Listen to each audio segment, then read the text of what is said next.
Hoje o Dr. Rogério Vidal, que é ortopedista, está com a gente. Seja muito bem-vindo. Como vai? Tudo bem? Tudo bom, Cassiano? Muito bem, você? Tudo bom. Vamos falar sobre doenças reumáticas. E a gente sabe o quanto que essas doenças, a gente está aqui falando de uma forma geral, né? Trazem uma dor muito grande para essas pessoas, né? Incomoda muitas pessoas, né? É ruim você ter dor nas articulações, acordar com dor ou durante o dia ter dor, limita, perde qualidade de vida. A artrite, por exemplo, é extremamente dolorido, né? A artrite é uma dor na articulação, né? Um processo inflamatório. Isso incomoda, isso incapacita, perde qualidade de vida. A pessoa que está com aquela dor, ela não quer se mexer, ela quer ficar parada. E dependendo da doença, isso leva um tempo para tratar, ou às vezes não tem tratamento, você só controla a doença. Então precisa fazer um diagnóstico de acordo com o problema. E quanto mais cedo se faz esse diagnóstico, mais qualidade de vida essa pessoa tem, né? Sim, exatamente, porque essas doenças, elas têm umas características que elas podem deformar uma articulação. Então, quanto mais tempo a pessoa ficar com dor, com aquele processo inflamatório, mais tempo vai levar para tratar e pode, em alguns casos, levar a uma deformidade, às vezes, definitiva da articulação. Bom, a artrose, por exemplo. Então, tem a artrose tem essa característica, mas são coisas diferentes. A artrose é o desgaste da articulação. Mas que também vai causando também é deformante, também é deformante. A artrose, na verdade, ela envelhece, a articulação envelhece, desgasta, pode ter os seus processos de artrite, que é o processo inflamatório, causa dor e às vezes é deformante também. Mas essas doenças, de uma forma geral, doenças reumáticas, elas têm um fundo também hereditário ou não? Normalmente, elas têm um fundo que a gente chama autoimune. O que é isso? É o organismo reagindo contra ele mesmo. Então, nós temos o nosso processo imunológico, que defende a gente contra as doenças, e às vezes, por um erro, o nosso organismo começa a atacar a gente mesmo. Tanto que elas não atacam só as articulações. As articulações é onde a gente vê, mas elas podem atacar o olho, o intestino, às vezes o coração, a depender da doença. O rim, a depender da doença. Vamos ver os nossos mitos e verdades, porque assim a gente vai desmistificando um monte de histórias, ó. Apenas idosos são acometidos por doenças reumáticas. Não. Na verdade, pode aparecer em qualquer faixa etária, artrite reumatoide, né? O reumatismo da criança, muitas vezes relacionado aos processos infecciosos da garganta, aparece numa idade muito precoce. Então pode aparecer mesmo muito jovem. Independente da faixa etária. Vamos ver mais uma? Quanto mais cálcio se toma durante a vida, mais protegido se está da osteoporose. Isso é um grande erro, né? As pessoas têm a tendência a tomar cálcio, se automedicarem com cálcio, e não é assim. Na verdade, o cálcio ele é importante, mas ele é rico nas dietas. Existe sim os pacientes que têm necessidade de uma suplementação de cálcio, mas aí você precisa ver como é que ela está, às vezes é de um determinado período. Então, a dieta normalmente, ela repõe o cálcio, mas não se deve comer cálcio em excesso, porque você tem o contrário, ele pode se acumular no rim, formar um cálculo renal, na vesícula e às vezes nas paredes das artérias, endurecendo as artérias. Mas às vezes a pessoa pode ter um déficit de vitamina D, por exemplo. Sim, né? exatamente. Quer dizer, se alimenta direitinho com cálcio, mas o corpo não absorve porque não tem vitamina D, né? Exatamente. Muitas vezes porque não toma sol. É engraçado, nós que somos um país tropical, as pessoas às vezes não tomam sol. E aí não tem a transformação da vitamina D, você não aproveita esse cálcio no organismo. Vamos ver mais uma? As doenças reumáticas podem afetar os olhos. Eu volto e o Dr. Rogério Vidal vai dizer se é um mito ou uma verdade. Voltando com o Dr. Rogério Vidal, vamos ver aquele mito ou verdade? As doenças reumáticas podem afetar os olhos. Podem afetar. Pode, né? A depender de onde se formar essa reação do organismo, ele vai ser afetado. Então os olhos podem ser uma região afetada. Assim como qualquer órgão do corpo, né? Normalmente. É que existem algumas predileções, né? As articulações bastante atingidas, né? O intestino, o rim, como você falou, o olho também são regiões um pouco mais atingidas a depender da doença. Vamos ver mais um? Mito ou verdade? O excesso de peso agrava os sintomas da artrose. Isso é meio óbvio, né? Porque sobrecarrega a articulação, independente da faixa etária, vai acabar tendo a dor articular. Aí tem a artrose, seguida da artrite, que é onde você tem a dor, o processo inflamatório. Você começou dizendo que essas doenças reumáticas têm aquela história da hereditariedade, mas a partir de uma doença autoimune. Quer dizer, eu tenho na família uma pessoa que pode ter lúpus, que que é uma doença autoimune. Então eu posso ter outras doenças também autoimunes diferentes, ter, né? Mas normalmente você acaba tendo, né? O lúpus, quando a gente fala dessas doenças, né? Na verdade elas são a minoria. É que elas são bastante importantes. Mas uma pessoa que tem lúpus, a gente já procura nos outros familiares, principalmente membros próximos da família, a gente já procura fazer uma pesquisa para identificar, para já iniciar um processo de controle da doença. Mas aí a pessoa tem uma tendência maior a ter não só aquela doença autoimune, mas as outras também. Sim, né? Exatamente. O que a gente fala, né, é que existe uma falha genética. A gente não sabe exatamente aonde é isso, né, mas existe uma falha genética. E aí vai se procurar diminuir os sintomas ou até evitar que eles apareçam. Vamos ver mais um mito ou verdade? Quem tem artrite reumatoide não pode comer carne de porco. Não, é mito, né? É mito. Isso. Na verdade, as pessoas podem comer de tudo. Não existe, né, essa história, não pode comer isso, não pode comer aquilo. A gente até fala assim, né, os pacientes, a gente opera, fala, doutor, agora não pode comer porco, não pode comer peixe. Não, isso não é verdade. O que existe algumas doenças, como a gota, por exemplo, pacientes que se alimentam muito com excesso de carne, eles podem aumentar o ácido úrico e aí ter dor. Neste caso, pode acontecer, mas isso é controlado com medicações. É que eu até entendo porque muita gente pergunta isso, porque eu também eu li uma vez um estudo pela internet, aí a gente tem que tomar cuidado com o que a gente lê, Sim. que dizia que a carne de porco, ela geneticamente, o porco é muito parecido com a gente. Sim, exatamente. Então, quer dizer, se a gente está com problema de doença autoimune e come a carne de porco, então o nosso corpo pode combater as células da carne de porco, mas depois pode combater a da gente também. Exatamente.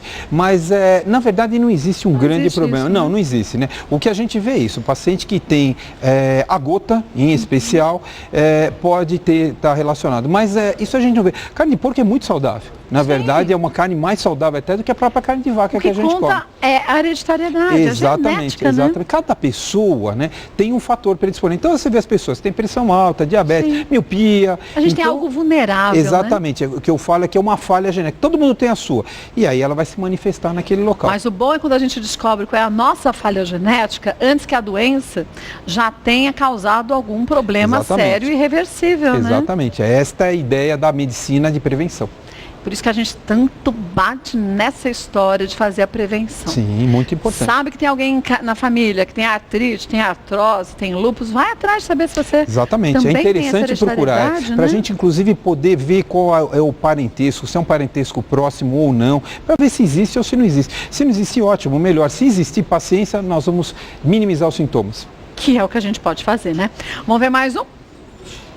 As crianças também podem ter doenças reumáticas. Nós já falamos isso, sim, né? Pode aparecer em qualquer faixa etária, a depender alguma, então tem artrite reumatoide juvenil, que esta é importante, a gente precisa tratar com precocidade, porque deforma a criança, tira a qualidade de vida de uma criança, às vezes pode levar, antigamente, hoje não tanto, mas antigamente a gente via crianças em cadeiras de rodas porque tinham problemas nos quadris, nos joelhos, nos cotovelos, nos braços, então hoje a coisa é mais desenvolvida, mas quem chegou a ver isso, via como era dramático essa situação para essas crianças. Mas hoje, gente, a medicina, se a gente falasse da diferença de 5 anos atrás para hoje, Muita. é outra medicina. E 5 anos passa rápido, hein? Sim, eu vejo, a gente vê pelo desenvolvimento das técnicas cirúrgicas, então. assim, pacientes que a gente operou há 10 anos, hoje a gente fala assim, mudou muito. Os próprios pacientes percebem essa diferença e evolui muito rápido. É verdade. Vamos para algumas perguntas que surgiram. Vamos ver a primeira delas. Olha, Silvia Villanova, quais exames para detectar essa doença? Tenho dores constantes em todas as juntas. Existe algo natural que possa aliviar estas dores? Volto e o Dr. Rogério Vidal já vai responder para a gente. Voltando aqui com o Dr. Rogério Vidal, a Silvia pergunta o seguinte: quais exames são usados, são feitos para detectar essa doença?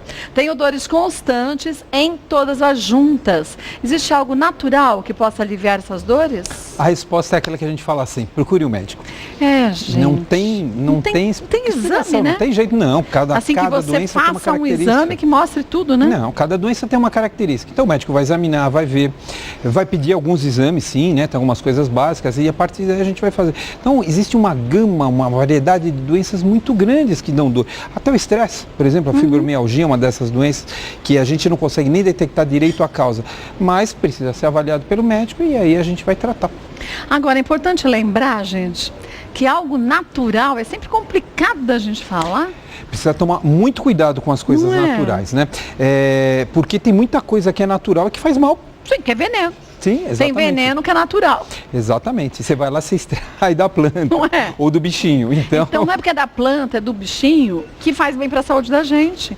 Então, Silvia, vai no médico, faz os exames direitinho. O médico faz os exames, mas o importante é a conversa também, para saber o histórico da família. Então, precisa fazer uma pesquisa, né? A gente ver, olhar, conversar, sentir o paciente. Às vezes é um problema emocional.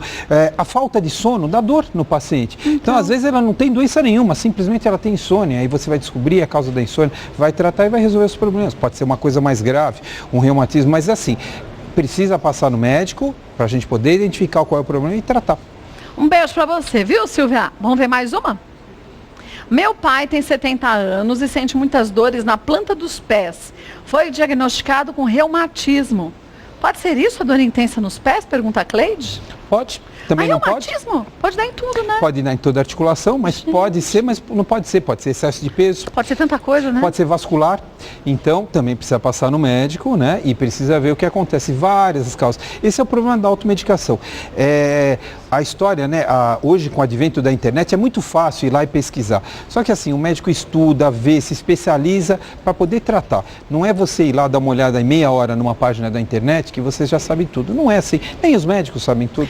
E pode ser que o pai dela tenha sido diagnosticado até com reumatismo, mas não necessariamente a dor na sola do pé, na planta do pé, seja da doença. Perfeito, né? Pode ser um problema da coluna. Coisa, né? Exatamente, né? Pode ser outra doença também, viu, Cleide? Outro probleminha qualquer às vezes. Leva teu pai no ortopedista, leva pro médico que ele vai saber direitinho, tá? Um beijo pra você. Vamos ver mais uma? Dora, tenho dor na perna com dormência nos dedos do pé, só do joelho para baixo. Pode ser tendinite ou é reumatismo? Também pode ser um monte tudo, de né? coisa. Pode ser um monte de coisa. Pode ser, volta a falar, um problema vascular.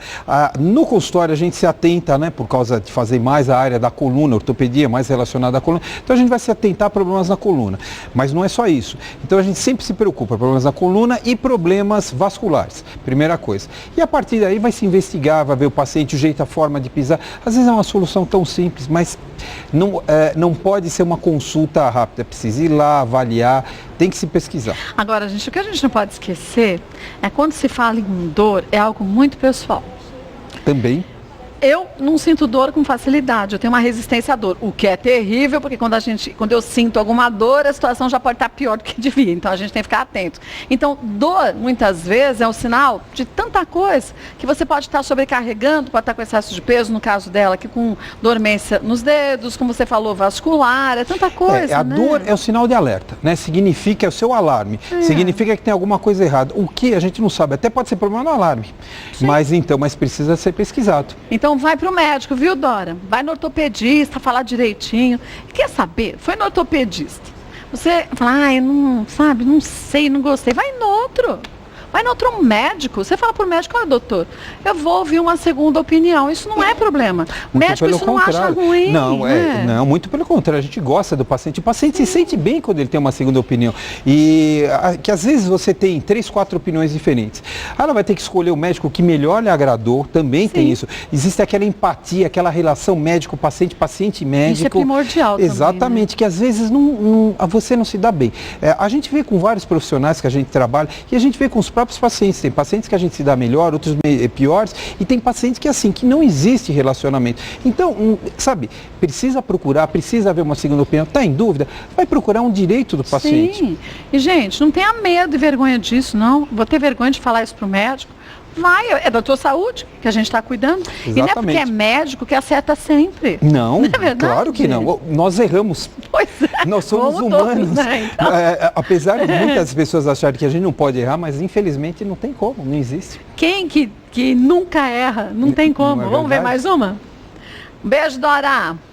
A Linda Ferreira, muitas doenças reumáticas acometem os dedos. O uso constante do computador pode prejudicar? Então, o uso do computador, a gente está vendo, né, ele já não é mais tão novo, a gente vê os casos aumentados de tendinite por causa do problema da velocidade. Pode aparecer esses processos inflamatórios, não doenças reumatológicas, mas pode aparecer sim. E aí a gente indica postura, fisioterapia, atividade física e vamos estudar o paciente para ver o que mais que a gente pode fazer para melhorar. Mas quer saber um negócio? Se o problema fosse só o computador, estava bom. A questão é tudo que a gente faz de repetição. Eu bordava, e bordava ponto cruz. Eu ficava horas sentada bordando. E esse dedinho ficava alto. porque a gente borda com a mão assim fechada, não dá. Esse dedinho fica alto. De repente, os 2 dedos, você não consegue nem mexer direito, porque eles travam. Então, quer dizer, tudo que a gente faz de repetição, a gente tem que, a cada hora, né, parar 15 minutos, faz um alongamento, estica direitinho, dá uma voltinha, para o corpo circular o sangue, né? Exatamente isso que faz. Vamos ver mais um? Beijinho, viu, linda? Vamos ver mais uma. Roberta Santo. Ouvi falar que a artrite reumatoide pode trazer sérias complicações aos pulmões. Isso é verdade? Pode porque depende até das medicações que são usadas para o tratamento da artrite reumatoide, pode afetar as vias aéreas, então pode sim.